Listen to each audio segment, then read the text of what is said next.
Sago, Scano.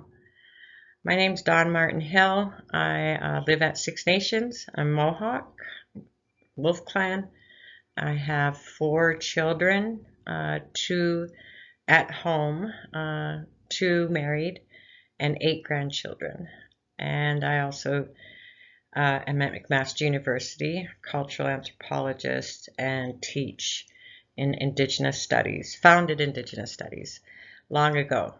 So I'm going to try to tell you a story of my journey and what was behind my learning in academia, but it was driven by learning from elders and the pursuit of finding out our ways of knowing the past 30 years and share just a little bit of that with you today. So most of the stories that I learned early on, and I'm by no means an expert, is that they all start with sky world stories, or astronomy, if you will.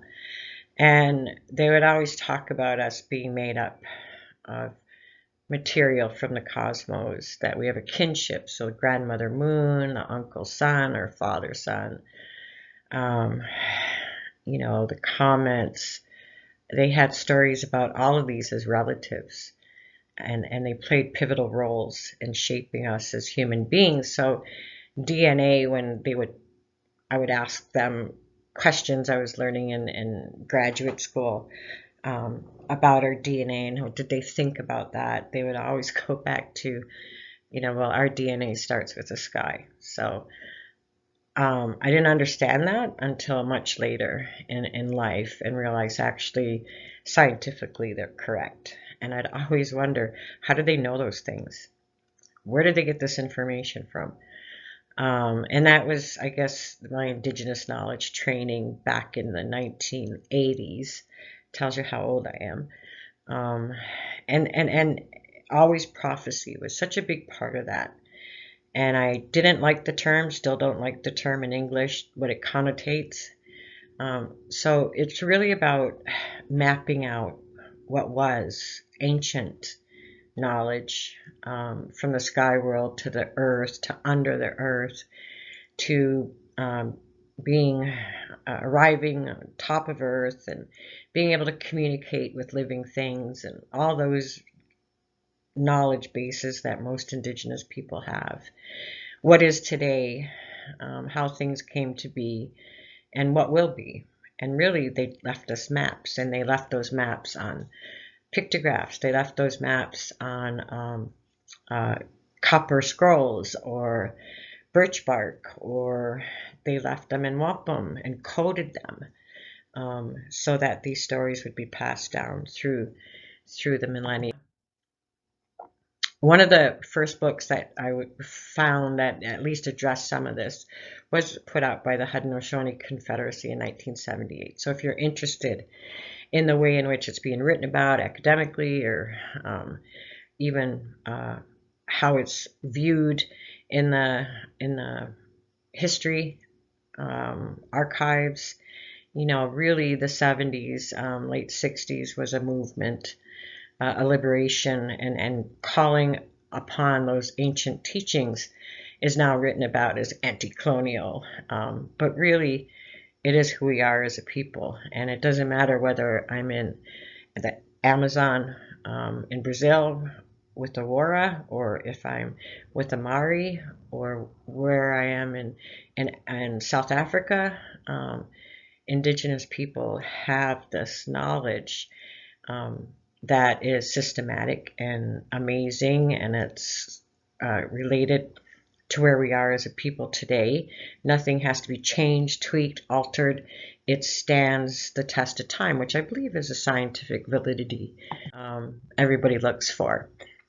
With the Haudenosaunee, my people, are most well known for is the Great Law of Peace, a very sophisticated constitution that brought 5 warring tribes together and created a long democratic tradition where the people hold the power and the voice, and how that came to our people and the difference in collective rights versus Western individual rights.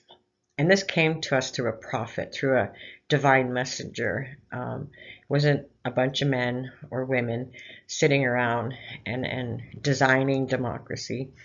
It was brought to us in a spiritual manner, and it's maintained in a spiritual manner, but it's political, and it's who we are as a people. And the prophecy in there is that the white roots of peace, even though it united the 5 tribes, Mohawk, Seneca, Cayuga, Oneida, and Onondaga, who were warring with each other, it was supposed to continue, and it did. I mean, they admitted the Tuscarora in the 1700s, and it was meant to continue. And I'll come back to this story about the white roots of peace and how they would spread in the 4 directions.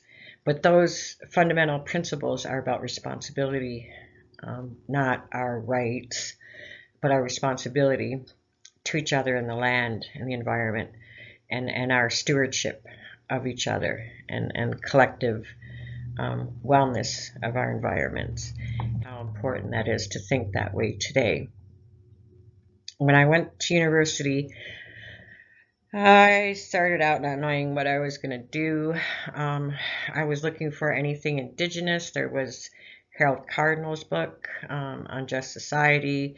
I read Deloria, but it was not a lot at that time. And I didn't have the backup, if you will. I went to a lot of elders.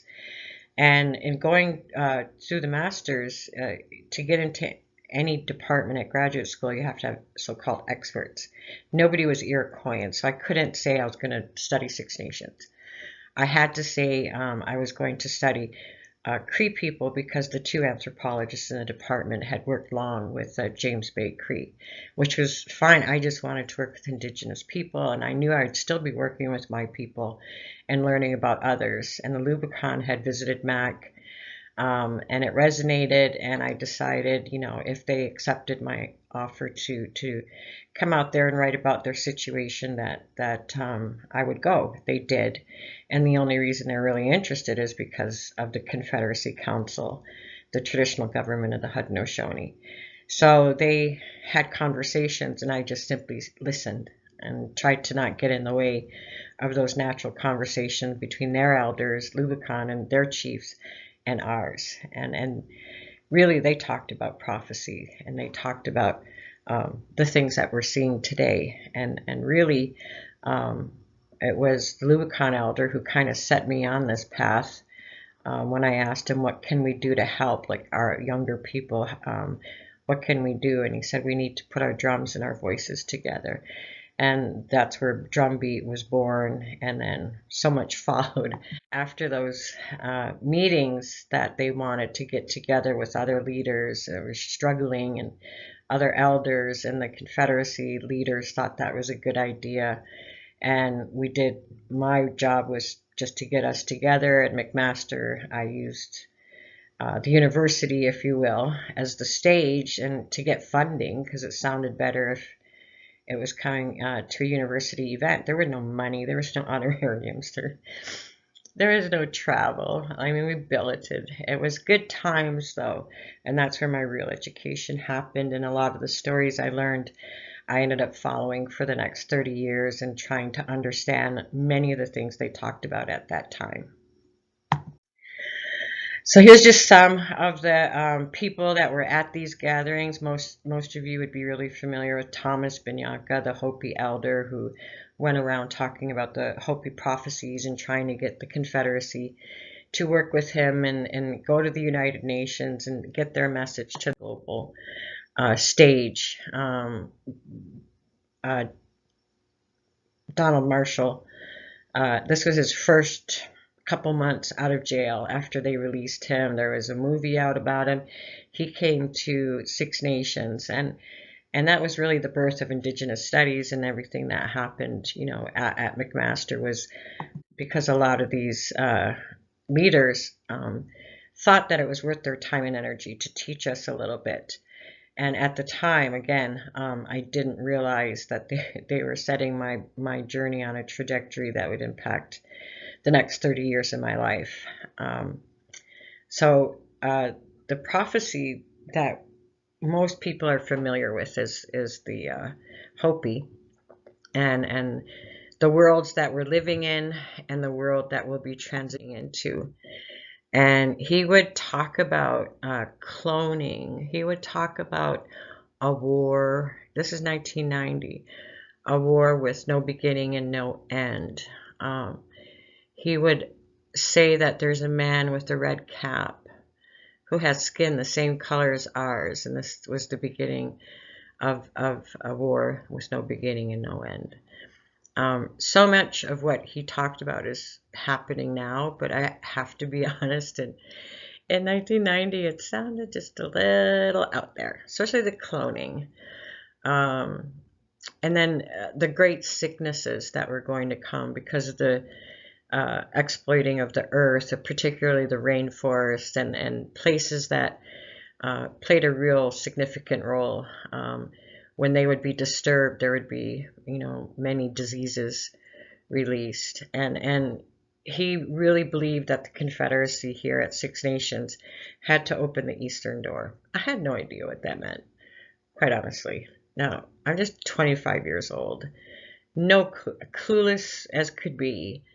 Trying to figure out what the heck happened to our people. Thought I would go to university to find out, and then got there and realized that we were just invisible. We didn't exist. So there were no classes other than, what did we eat 150 years ago? But it was pretty bad. And then it obviously became my job to fix it. Unfair as that is, all that unpaid hard labor.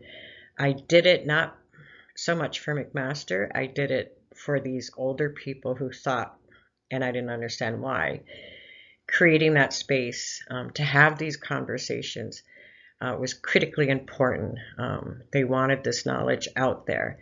Again, I didn't understand how lucky I was to be around what I can only refer to as masters. Leon Shenandoah came, and he was so disappointed with where things were. And he would always talk about the white roots of peace traveling, and he had hope that other nations would come under the tree of peace, which is, the great law of peace. But he also talked about other things, which is, this great change is near when the trees start dying from the top down, or maple sap stops running, or corn won't grow, that water will be unfit to drink. A big one was when you stand in the creeks, you won't be able to see your feet, which, you have to think these prophecies are old, and we live in the Great Lakes region, which has the largest freshwater body of freshwater in the world, right here, all around us. And here we are without clean drinking water. So it was hard to believe then, but everything they said has come to pass, and that could be good, it could be bad. They talked about the Black Book, and I think that's religion, that would divide our people. And I think here at Six Nations we have over 13 different denominations of churches, and it's not about good or bad or evil. It's just it would divide us. That gossip, the way that they talk about it in the prophecy is more like fake news now, not knowing truth anymore, that nothing holds true, like your word has no value, and that it'll turn people to stoke fear and hatred and lead to murder and bad things. Gambling, they were against, saying it would people would not abandon their children and their families and ceremony to be in these houses of ruin. And I have to say, traveling Turtle Island, I often end up at casinos because I travel at night from British Columbia to South Dakota to Six Nations, and you go through a lot of places with beautiful casinos, but you do see a lot of sad things in the parking lot at 3 in the morning, including children who shouldn't be there alone, on just sad. So I would see these things as I'm pulling in to drive to a ceremony or something, and I would think about what these old timers had all talked about. It's just like all around me. It's hard to ignore. Thomas would bring his painted prophecy rock image with him and talk about the stages we would be in. And one of the faith keepers, Cal, who would stand up when all of our visitors from Inuit to Algonquin to Cree, Hopi, and so many would gather, all mainly traditional-minded people, not all, but quite a few, the Gitskan, and he would hit the floor with his cane, and I would just be sitting in a corner somewhere. It'd be like 2, 3 in the morning, and they would be going on and on, sharing, their stories, and he would say, the North, stand and tell us, what is your people? What is your message? What do you want to share here? Why did you come here? Why did you agree to be here? It was just such a different world, so powerful and real. And I just thought it would last forever, and it didn't. A lot of people passed away within that decade, and it was pretty devastating to the whole community, not just me, but I realized, wow, I should have recorded. I should have done this. I should have done that. And I didn't do any of those things because they were hollering at me to not record. And then they holler at me, why did you listen to us? You should have recorded. So all I have left are the stories from those days. One of the fond memories was the last drum beat I had, and it was, co-hosted by the Confederacy. We didn't have any money. I mean, we had bake sales. Somehow, though, because of all those elders and all those spiritual leaders, it just would fall into place, like really rather easily now that looking back on it.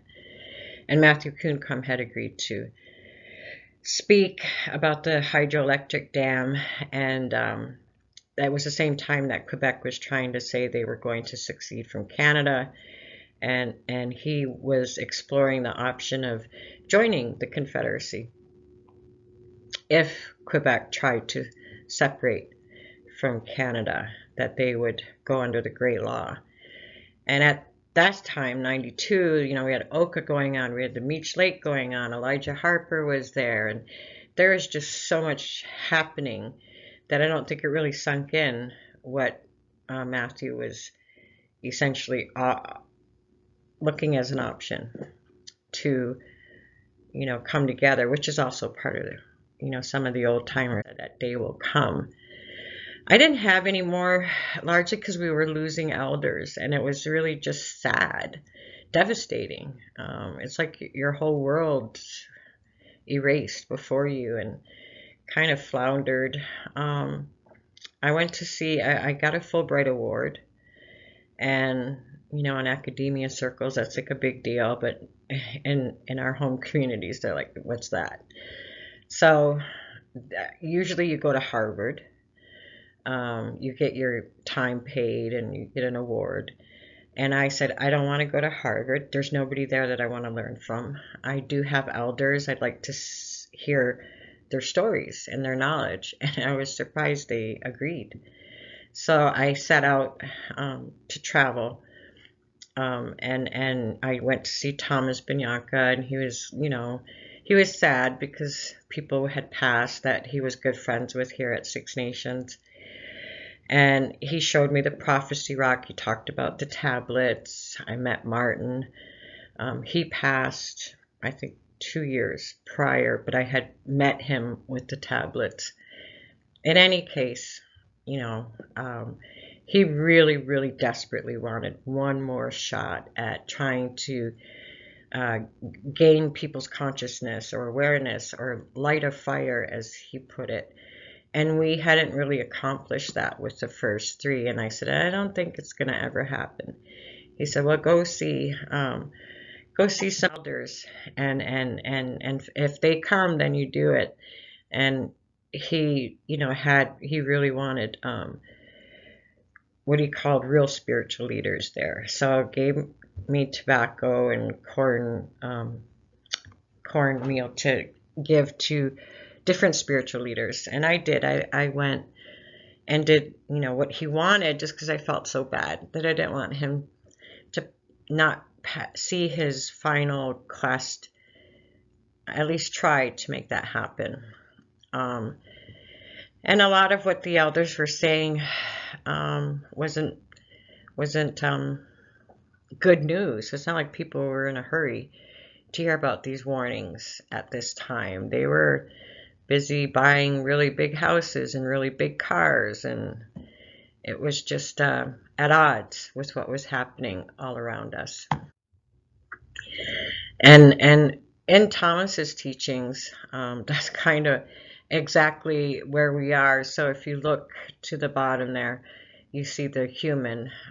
You see 1, 2, 3 at the top, and that's where we are. That row that starts going all squiggly, that's chaos. That's out of balance. That's not good. And that's where he said we were headed. Whereas on the bottom level, where you see the corn, that's where we were to remain, growing our food, staying humble, doing ceremony. And on the other side, you see the holy people and the ancient ones. And I'm, by no means an expert, but yeah, they're important.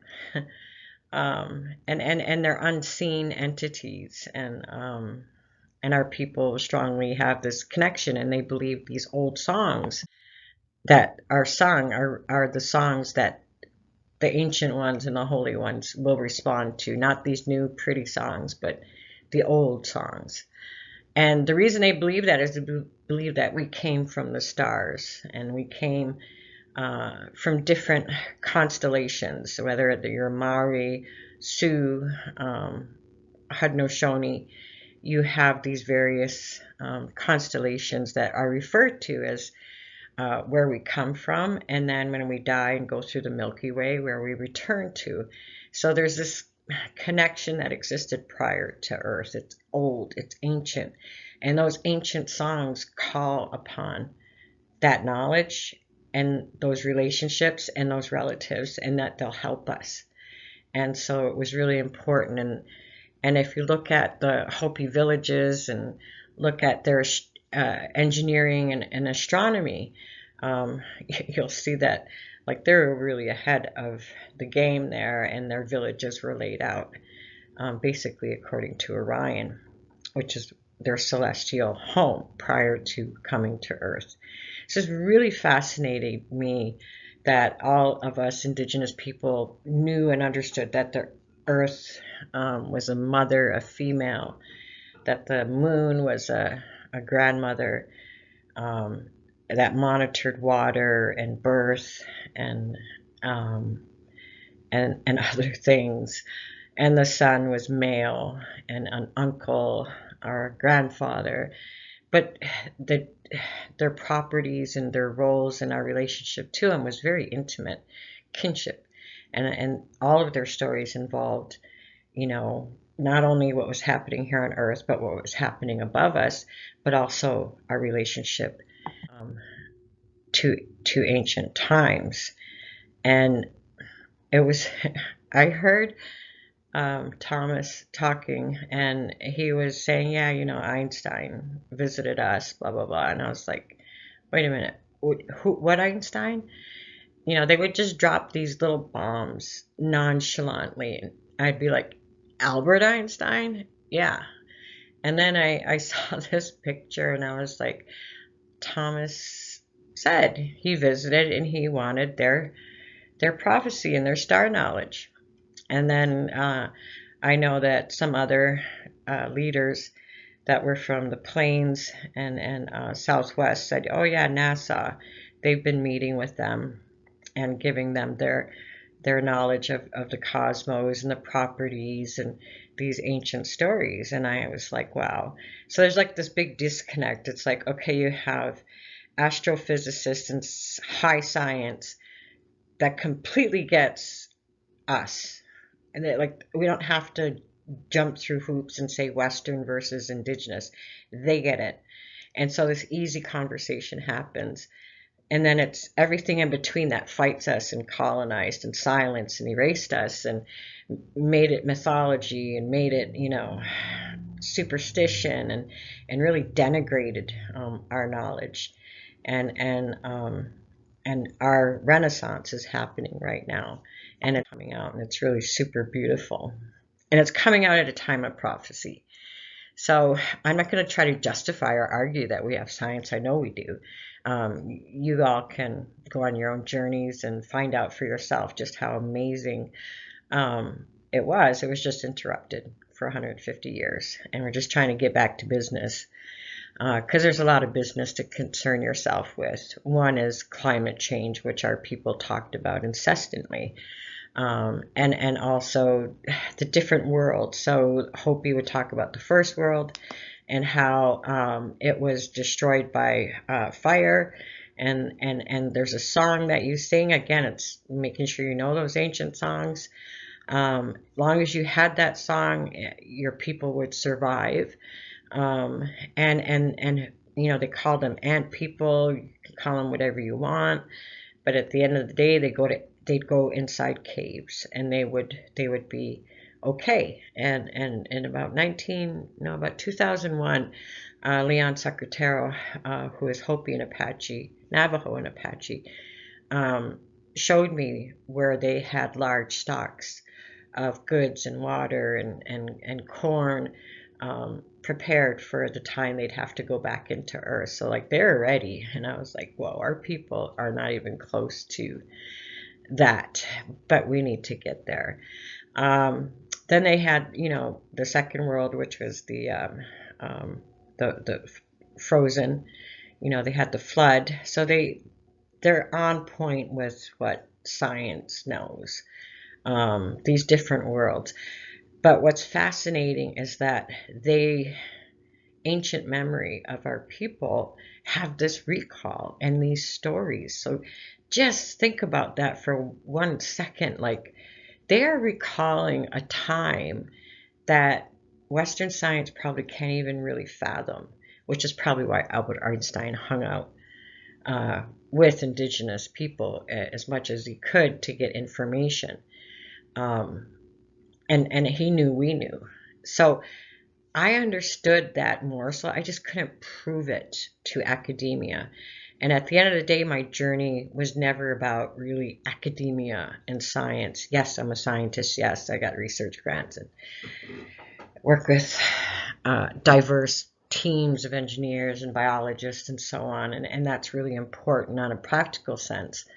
But the high level science that I possess is really these stories that I was privileged enough to be a part of, documenting and listening to the knowledge that they had. They said we're in the fourth world, and there was mutual agreement amongst all the Indigenous leaders back at Drumbeat and Cry Legal Prophecy that yes, this is exactly where we are, where Thomas says we are. And it's going to get tough, and we're going to need to know certain things to survive into this next world. And that's all they were concerned with, is to try to stave off any major change as long as we could, just to not suffer and try to be cling to the traditions. That was all their fundamental message. The tablets talk about the fifth world and where we are, and you see on the other side is the ancient ones, which are different from the holy ones, and the deities of the Navajo and the Hopi are complex, and I can't possibly try to share any of how sophisticated that entire system is. other than to say it's an incredible knowledge of both Earth, the cosmos, um, humans, and where we are right now and where we're going. So these are the maps, if you will, and then also our assistance, our help, are the ancient ones. And we've seen the signs, that they talked about, whether it was Hopi saying, digging up these things in the earth is going to release, great disturbances and diseases and disaster. We're seeing all that. We're living in a pandemic. We are unable to convince, the capitalist imperial powers that they need to stop because their appetite is so great for power, which is also part of a prophecy.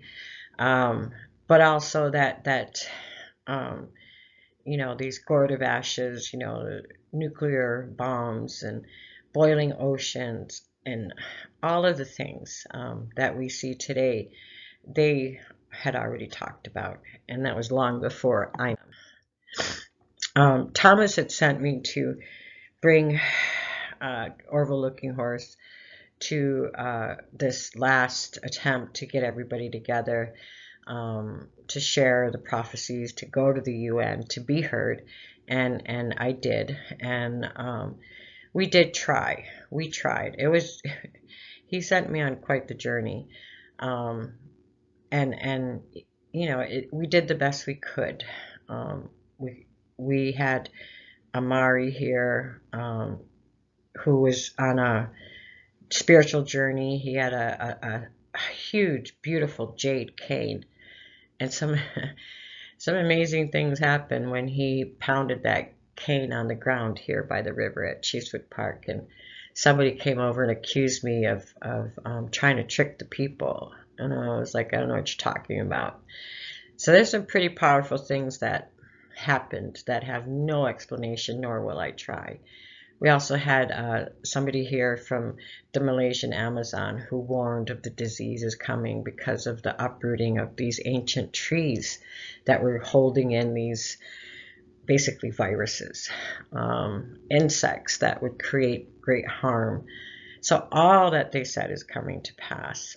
And at the same time, around this time, the white buffalo was born. So that gained a lot of attention, and people started to really talk about these things and talk about the lands and the stories of the Black Hills and the Sioux coming from the Star Nation, going into the earth at Wind Cave in the Black Hills, coming out, being tricked by Iktomi, and then the race with the buffalo, where the man won just barely, and how their blood was shed. And how, if you look at the Black Hills and you know anything about the geography, there's actually is a ring around the span, which I think is 3 states, but there is a red ring. So how did they know this? I was always, in the back of my head is like, it just amazed me.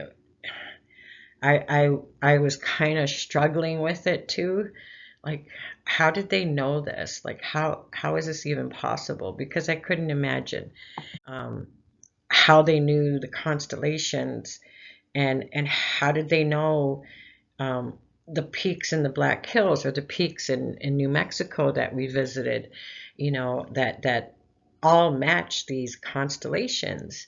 And I'm like, how did they know that? How did they know that this peak matched this peak in the sky? And I was just always in a state of profound amazement.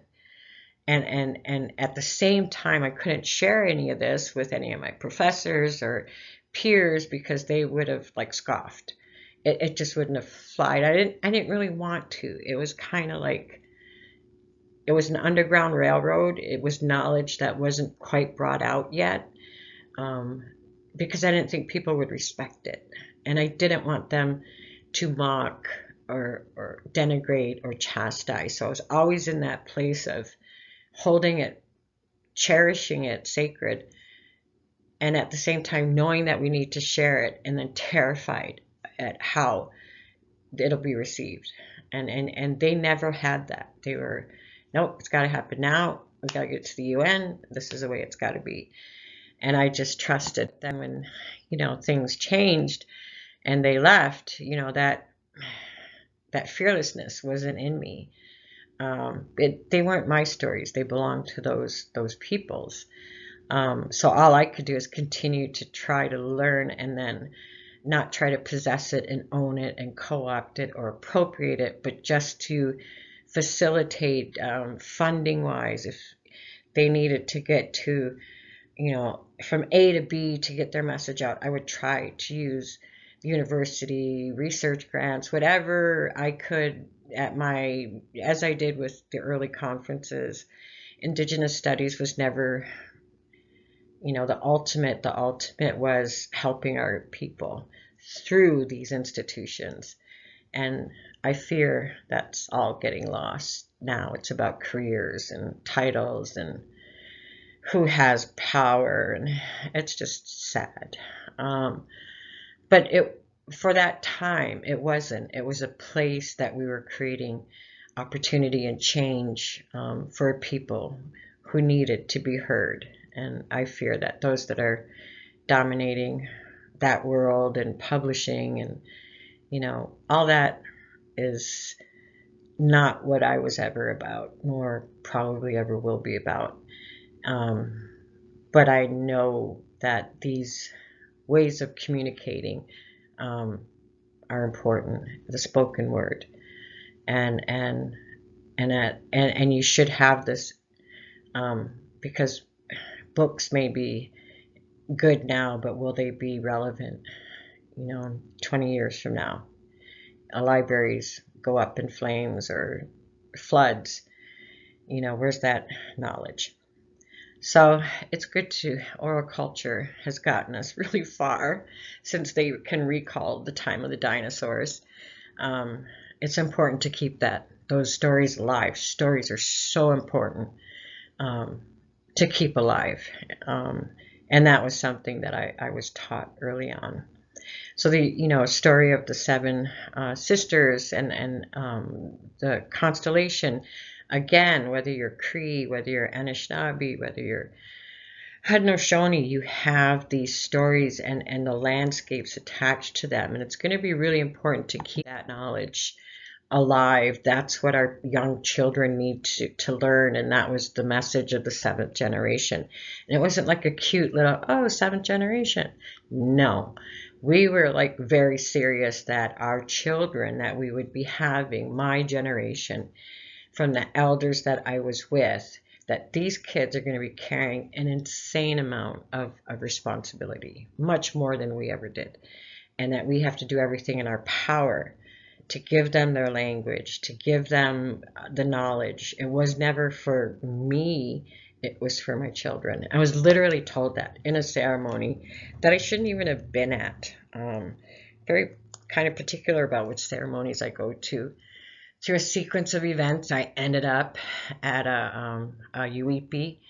At a time, I really didn't know what a UEP was, and kind of didn't want to be there because I knew some of the people, but I didn't know anybody, and I usually went into ceremony with people that I knew and really trusted, and so this was way out of my comfort zone. But I was with somebody, and they took a B turn to go to this because somebody got hurt, and I was just like, okay, no more, we're not going to round dance, we're going to this ceremony. But I was nervous, and in there, they spoke Cree, but a lady was translating for me, and and she said, the spirits that were coming through, one of them was a turtle, who was a little smutty, little humor in there, talked about me being there and from out east, and it was hilarious. There was a lot of laughter, but in there was a message that nothing that I'm learning is for me, it's for my youngest born. And I was thinking, okay, my youngest born. And then it said to give offerings to 3 things, one being a bear medicine, horse, and and a buffalo, and I didn't even know what that was. I had no idea. What do you mean offering? What's an offering? So that tells you how clueless I was. I could study pictographs and listen to elders for days on end, but I didn't get too involved in each culture's ceremony because we were taught really not to do that. At the end of the day, I went through with what I was told and didn't know what I was doing. And within 3 months, I was, I'll show you. So this is the Black Hills and where it comes from, the heart of everything that is. And that's a shot from a satellite. It really does look like a human heart. But I ended up being on a ride, work 2.5 month long journey. The horse. I ended up meeting Orville and praying with the white buffalo calf pipe bundle. And then I ended up going to Bear Sweat with Lillooet, who elders I had known for many, many years, but had never participated. But when they said that, I thought, okay. So I drove to BC on my way to somewhere else, went to that ceremony and was given a pretty important message. So I came to realize I don't understand any of this. I don't really need to understand it. I just know that it has always directed me. And if it were for those directions from Thomas, and if it wasn't for ending up at a Uipi ceremony instead of a round dance, that I wouldn't have, my two youngest, I wouldn't have met Orville, and things would be different. But as you have it, that's the way they went. And so having the children, my young ones, involved in all of these activities, I understood from that ceremony that, this is for them. It's got nothing to do with me. And that includes even going to South America, which I had dreamt, like literally, about these people that had these very distinct headdresses. And that one day we were going to come together and it would be like super powerful. The spiritual power of these people was immense. And when we got there, we had this allegiance alliance created, that they knew the rainforest was going to be in trouble. They knew that we're not going to be able to travel, that there would be sickness. And their discussion over many days was that rites of passage for our young people was critical in making sure our young people were strong enough and smart enough and spiritually strong, and intellectually their minds were strong, and that they had all the tools that ancestors had left us to be able to navigate a very difficult future. So I focused on honoring what I had been hearing, listening to, and learning, and these allegiances that were made, whether they were made with the Lubicon, whether they were made with elders from Lillooet, or the Wara, or the Sioux, that nobody was really alive anymore. Nobody was there when they made that sacred fire. Elijah Harper or Thomas, Leon Secretero, all these people had passed on. And I was like, my God, it's just like me. And maybe one or two that might have been in one or two of those, but not the whole. So, it's my responsibility to tell this story. That's why I'm doing it. So here, when we went to the Amazon, I couldn't believe I was there. It was not an easy journey, thanks to the Amazon conservation team. But the healers, the shamans there, they had been warned of me, and I had been warned of them. I actually had seen them, this particular headdress, the one with the blue shirt and the jaguar teeth, that headdress. I had seen him back in like 1990, and I had invited the Yanomami and different Amazon groups, but I was always looking for that one headdress, and I knew that was really important. And I was in Washington, D.C. at a Pro Cultura talking about traditional medicines and protecting our knowledge, protecting our medicines.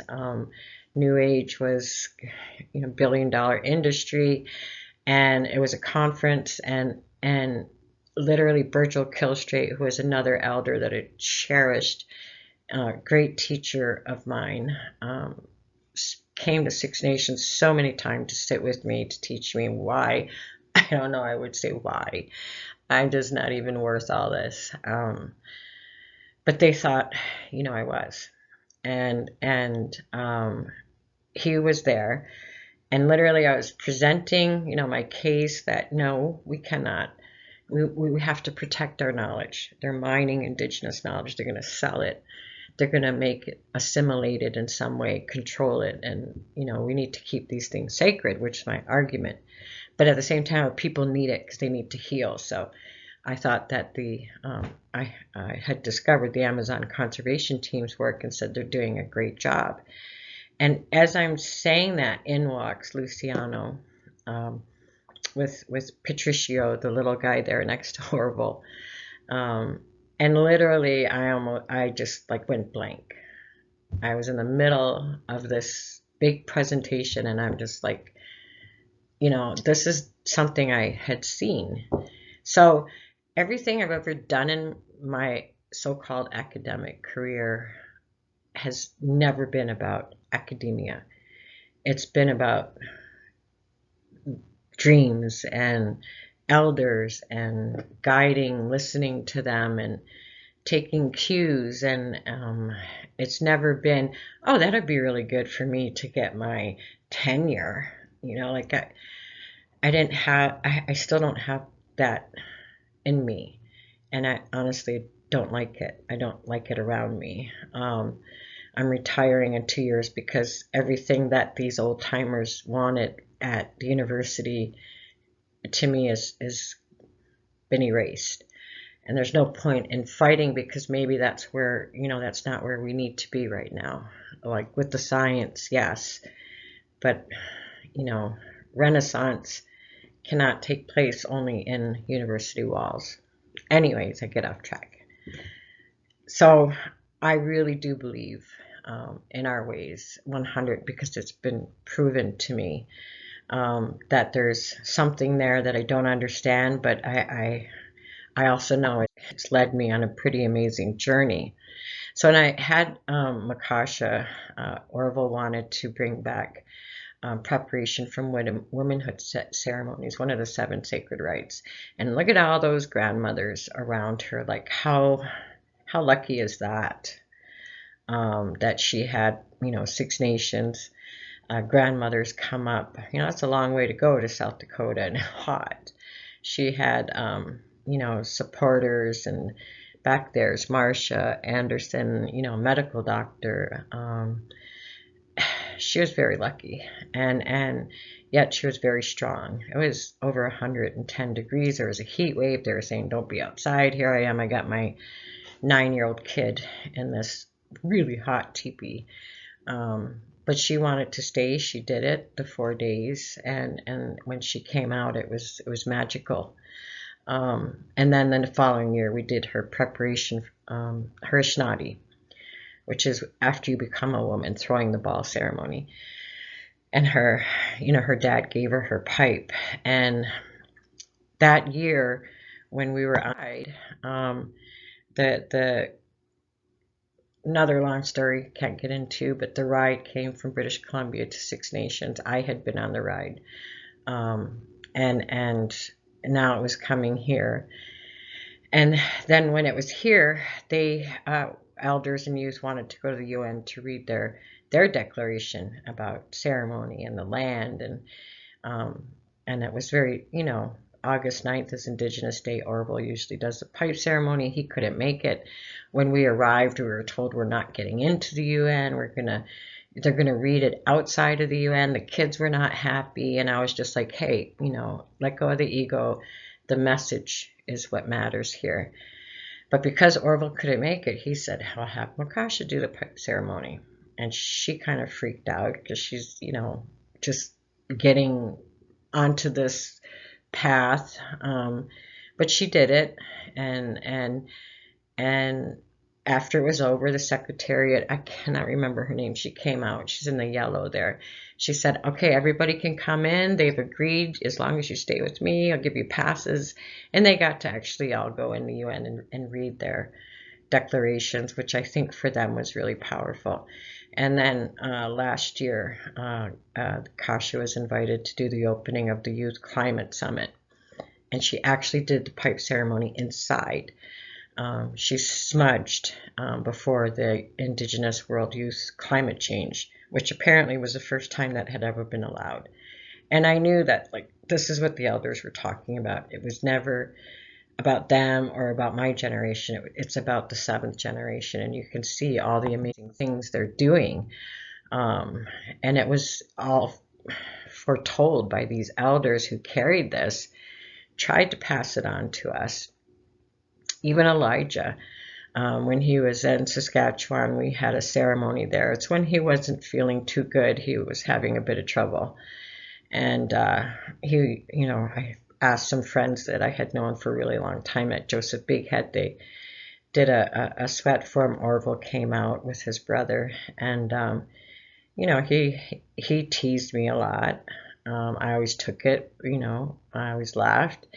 But I didn't want him to tease me in front of Orville. These people didn't know each other that well. And I'm like, oh God, Elijah, don't be crazy right now.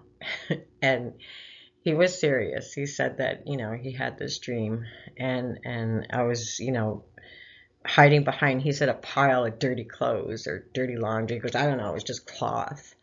And he said, and you said, come meet Uncle Elijah. And my toddlers came running around the corner.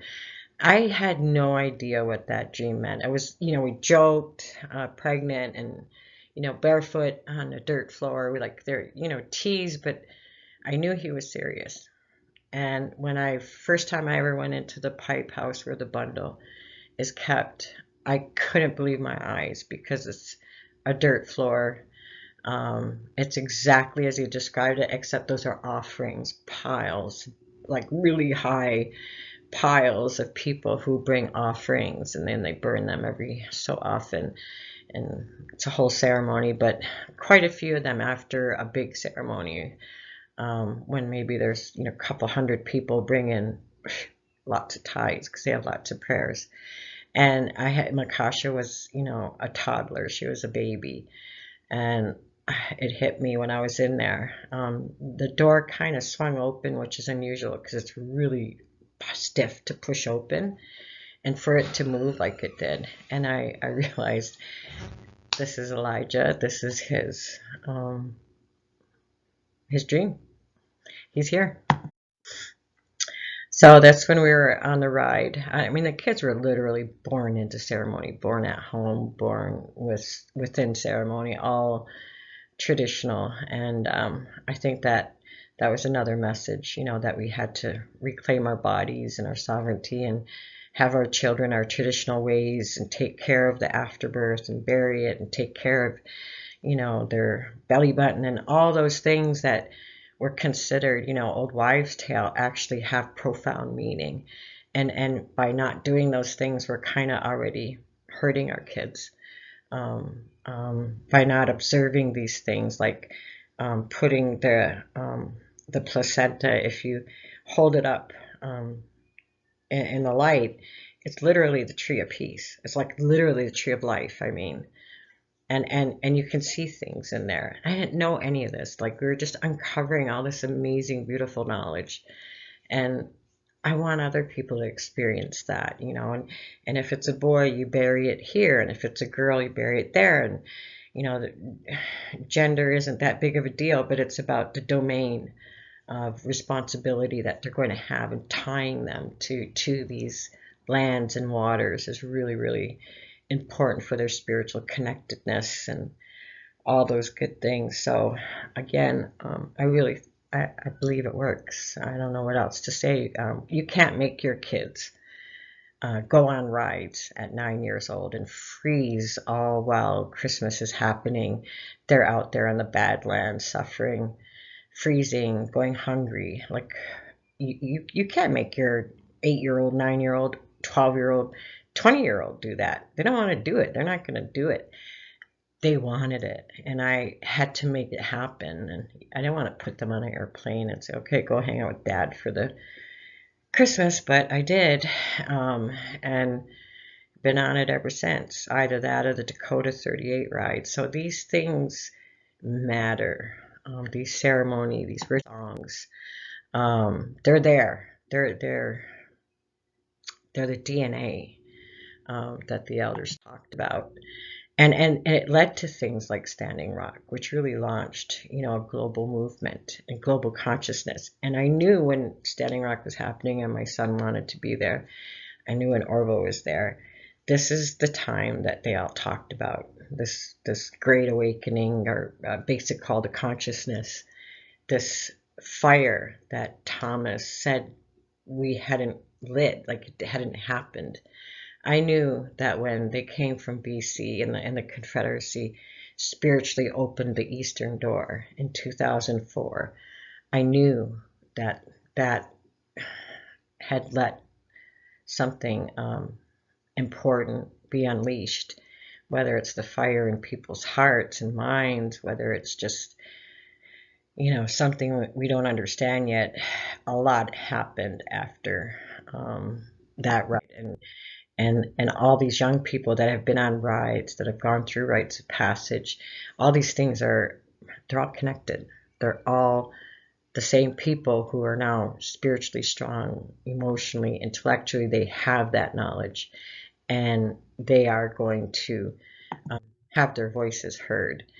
And just to see how amazing life is, this is the shaman, the chief, in the community that we stayed with in the Mato Grosso in Brazil. It was beyond amazing. His little boy was adorable, little boy, little girl. And when I was at the UN, I had sponsored our workers from the Global Water Futures, Ohneganos, Traditional Ecological Knowledge, co-creation of Indigenous Water Quality Tools. We have a few grants.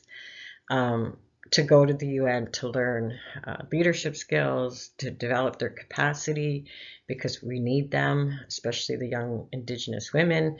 And I went up there to do a presentation on water and decolonizing and doctrine and discovery and all that good stuff. And Carissa John, who went to the UN for 2 weeks through that program, leadership program, brought in his grandson, and I just couldn't believe it. He's all grown up, but it's like no time had passed. So, there's just something super beautiful about the world we live in when you follow the traditional road. When I look at what young people are doing today that never gets discussed and celebrated and elevated and supported, they're just amazing, right? They're doing these rides, they're doing these runs, they're doing their ceremonies, they're taking their responsibilities, whether it's the Peacemaker's Journey or Ohelo Rites of Passage or the ride, Treaty Rides, Dakota 38, all these things are creating this generation and this energy that has just emanated out from Standing Rock. And I think about those roots of peace just spreading and wrapping when I was seeing messages from Nigeria, messages from the Gaza Strip. And I knew this is what those old timers wanted. They wanted that message global, and they had it. So what people get nervous, well, what do we need to do? What do we need to know? Well, science is finally in agreement with Indigenous prophecy. Things are going to get pretty sketchy and out of balance. Call it what you want. Every nation has their stories about this time, this era that we're in, because of the greed and the lust for human souls, labor, slavery, all the bad was just going to go into chaos. And what we were to do at this time is to continue to warn the world with our knowledge, continue to resist, continue to restore balance as best we can, ceremony, ancient songs, our planting, our hunting, our fishing, storing food, storing water, protecting food. Those are all the things we are doing. And importantly, strengthen the minds and the bodies and the spirit of our young people. They're going to need to be strong. So those ceremonies, whether they're vision quest for you, whether they're fasting, whether it's Sundance, whether it's midwinters, all those things that feed our human spirit are going to need, our young people are going to need tenfold. And we need to do everything we can to make that accessible to them. If you're interested in things like the science behind biodiversity and where we are as human beings on this planet, there's reports, a lot of good reports. One of them that I quote often is the United Nations Climate Change Biodiversity Assessment. These scientists are not indigenous anything. They're just scientists who are looking at, where their country stands, health-wise, water-wise. There's going to be food insecurity. There's going to be water insecurity. So where is the planet as a whole? And what they came down to understand was any place that indigenous people, and this is important, controlled, not claimed as it is in Canada most times, but where they actually controlled and managed their own environments, it was the damage was far less or avoided altogether. And that's a massive statement that the world should be talking about. If you want to fight climate change, if you want food security, if you want sustainable development, if you want any of those buzzwords, they're talking about, well, guess what? Out of these research projects, and that's why academia does matter, science does matter. God, with the current COVID and Trump, questioning reality and science. This is the first time that we're like, now let's be allied with science. It's no longer the colonial imperial tool to dispossess us, but they finally get that we're at the 11th hour, and that maybe if they want to fight climate change, if they want to survive and have their grandchildren survive, then what is the greatest thing they could invest their time and energy, funding, resources into is making sure that indigenous people get their land back, get their control. Really important, because land without control is they're just going to do what they're doing with pipelines across the Missouri, whether it's DAPL. Yes, they're being stopped for now, but that could be just a pause. So land returning, sovereignty being respected, self-determination, those are important, not just for indigenous people's survival. Honestly, they're important for the world's survival. And that is what those prophecies were all about. And that is what Thomas Bianca, Leon Shenandoah, Orville, all of them have been trying to say for a very long time, raise consciousness and awareness. And our role in this storytelling project, and I was really happy and thankful that they contacted me. I said, I've never done a festival. Okay. Because I knew, you just intuitively know where to put your energy and time and what's really important. And there's no, trust your knowing. Don't second guess, and if the knowing isn't there, don't try to make it be there, because you could end up in a cult or following a false prophet. So you need to really develop that part of you, so that you do have that compass that's really strong, because that's what I'm saying with rites of passage, with these rides, runs, canoes, journeys. It's really strengthening that knowing and that compass that's going to be so important for these young people to be able to trust. And that's what we lost, and that's what made us weak, and we need to really focus on that. And I think the elders, spiritual leaders, the chiefs, the clan mothers, would really like to see our young people take it to the next level. They already are. I mean, already amazing. I get goosebumps when I see the incredible creative energy of these young people and what they're doing. And I would just leave it and sign off by saying, I don't care about statues, okay? Like material things, let non-Indigenous people take down non-Indigenous things. They know. They're so smart now, this young generation. They get it. They get climate change. Like, let them do that. Don't get, hurt over that. What your time and energy, really be careful about where you spend it, how you spend it. If you're going to go to jail, make sure it's worth it. Try not to go to jail. Try to do everything you can to be heard, seen, and spread good, and fight hate and fight bigotry and by love.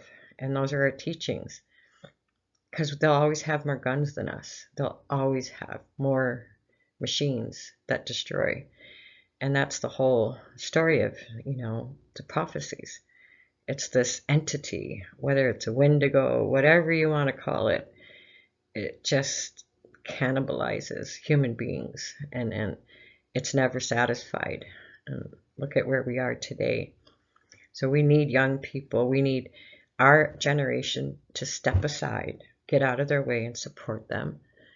Give them the teachings. If you see them all focusing on tearing a statue down, you know what? I think the university students would take that issue up. So just be strategic. Talk to your community. What are our plans if we have a natural disaster? What are our plans if we have a fire? What are our plans? Where did our people go for safety? Usually it's a cave, and usually it's elevated grounds, not, so we had maps on what to do. Uncover those maps, find those maps, those scrolls, those copper scrolls, those wampum belts, and get prepared, and don't get scared for earth changes. We've heard all along this is going to happen.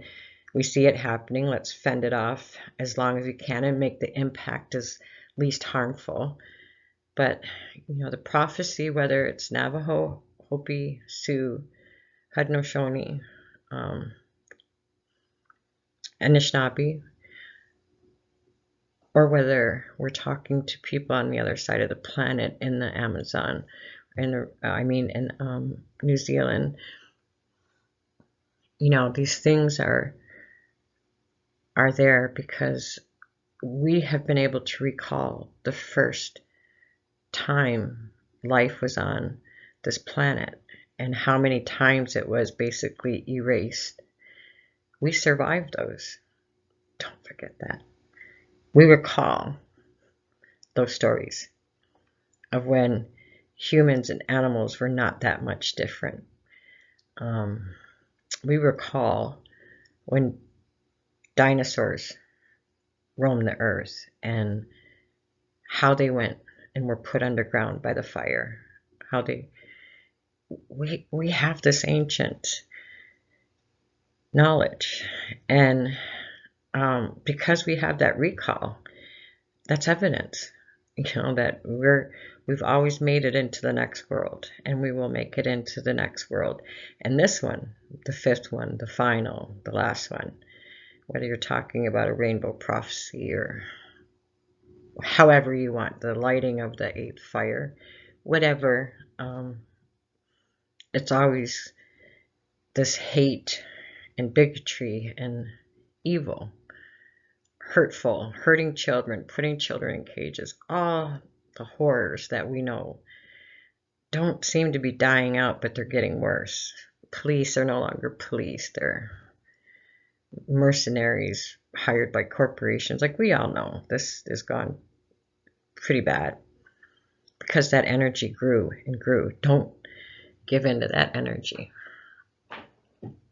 Fight it with love, song, ceremony, and elevate those ancestors, and we'll be fine.